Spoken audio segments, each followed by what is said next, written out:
Now, I was born in 1990, so I grew up in like the late 90s. I very distinctly remember, 1996, 1999, the early 2000s. And those years were marked by a kind of set of like manias. These brands had just appeared and they were kind of taking kids by storm. Kids, teenagers, young adults. There was Pokemon, Yu-Gi-Oh, Digimon, there was Tamagotchis, there was Beanie Babies. And I was thinking about this the other day, that while I was growing up, all of these things had just become popular, kind of all at the same time, and they all had something in common. It's that they were highly collectible. Now, I think the concept of like a brand or a product being collectible, that was nothing new, Back in the 60s, 70s, whatever, kids would collect baseball cards. If you liked He-Man, you would get the He-Man action figures. But what really stuck out to me in my head and what I've been thinking about lately is how highly collectible all of these things were. If you think about Pokemon, the motto of Pokemon is gotta catch 'em all, right? And when Pokemon first released, I think there were 150 different monsters, and Pokemon was cool, I liked Pokemon. I loved playing the card game and playing the video games when I was younger of Pokemon. But when you really sit down and think about it, being a fan, so once you decided which brand you liked, whether you were a Pokemon kid or a Beanie Baby kid or a Tamagotchi kid, once you put your horse in a certain race and said, I'm a Pokemon kid, then it was kind of up to your parents. A lot of parents were under the impression that in order to be a good parent, they had to get you as much of the merchandise as humanly possible. This was very common when I was growing up. We used to go to school with these binders full of Pokemon cards. And the teachers and the principal would put out warnings saying, don't bring your cards to school, because kids were bringing thousands of dollars of Pokemon cards to school and they were getting stolen by other kids. So naturally that was a problem, but it was almost like it was a status symbol. Whoever had the most Pokemon cards was cool. Whoever had almost a full complete set of Beanie Babies was cool. And I started thinking recently, why is that? Did these products really mean anything? Does it really make you a better person if you have, all of the collectible merchandise from your favorite movie, or if you have all of the Beanie Babies from 1999? And the answer to that is, of course, no. And I think a lot of times these things are kind of manias, because when that brand is really surging in popularity, or when that game, a lot of people do this in the video game sphere as well, when that game is really surging in popularity, there's a lot of people who converge as collectors, and they just spend thousands of dollars on, you can talk about with shoes and clothing. When Yeezy releases a new set of Jordans, right? Gotta collect all 10. And the shoes are very overpriced, but it's because there's a brand recognition associated with it. And I think what's really funny is a lot of times that increase in price, you can't even correlate it to an increase in quality, right? Like, are Jordans really a better crafted pair of sneaker than, the Reeboks that you might get on the shelf at Walmart? Probably not. They probably hold up very similarly, but it's a status symbol for some reason. And I think we could sit here all day and we could talk about cars, we could talk about clothes, we could talk about video games where people buy these loot boxes and they spend thousands of dollars trying to get, a special gun in the game. And then when they finally get it, they've spent $800 and, Overwatch becomes Overwatch 2 and they literally never play that game ever again. And all that money that they spent is gone. At least when you collect physical objects, they're always there, even when they go out of style. But people spend all this money on digital items now that, 7 years later, you can't even access them anymore because no one plays the game anymore. And part of what I was thinking about is, like I said, how highly collectible this stuff was when I was a kid. Because you had Pokemon that came out, and there was 150 monsters. And like I said, right in the slogan, it says, you've got to catch them all. And that means all the trading cards, all the stuffed animals, all the little plastic resin figures. And if your parents were anything like mine, they are just dumping out obscene amounts of money I mean, easily in the low thousands of dollars, to try to show that they're a good parent and that they care, because that's what a lot of parents were kind of bamboozled into thinking. You know, if I don't get my kid every single one of the collectibles so they can complete their set, then I'm a bad parent. And funny enough, I have a story pertaining to this specifically. When I was like about 9, maybe 10 years old, there was a special promotion at McDonald's. And I'll always remember this for the rest of my life. The promotion was they had Pokemon Beanie Babies in the kids' meals. I'll try to find a picture or something and throw it up on screen if I can. But they had Pokemon Beanie Babies in these kids' meals, and it was a set of like 60. And of course the promotion said, collect them all, right? So kids see the commercial on TV, they go, Mom, I want all 60 of these Beanie Babies.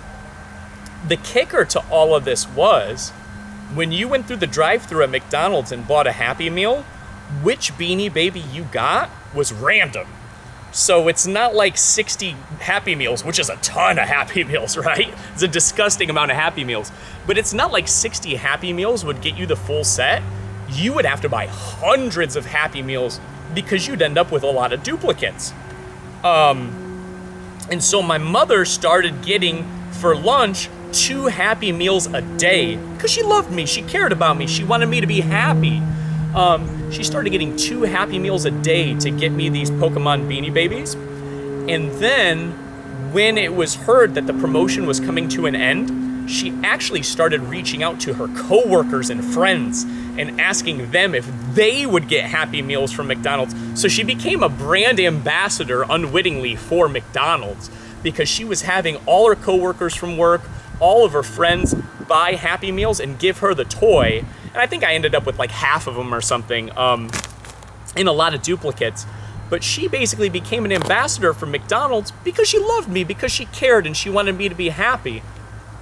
Why do we need useless junk to be happy? I think that's kind of the essence of this whole talk and what I wanted to talk to you guys about. Isn't the perpetuation of life and having a family, shouldn't that make you happy? Isn't, religion and being closer to God and kind of, pondering why we're here and what we can do to make this place a better world, aren't those the kind of things that should make you happy? And so much today, this kind of ties into the previous Homestead talk that I did, I suppose. So often today, you hear people saying, I can't raise kids in this world. Kids are so expensive. It's too expensive to raise kids in this world. And one thing that I'm thinking about that kind of ties into this is, are you trying to raise a kid who has to catch them all? Right? Does he need thousands of dollars of trading cards and, sports-themed merchandise? And does he have to have all 150 Pokemon figures? Is that the kind of stuff that you're factoring in when you say that I can't have a kid in this world? I think about what it must have been like for our great-grandparents or our great-great-grandparents, because I believe they grew up in a time where they had a doll, like a cherished doll. And before I go any further, I want you guys to know our kids have so many toys. They have tons of toys. They're super spoiled. They have hundreds of toys.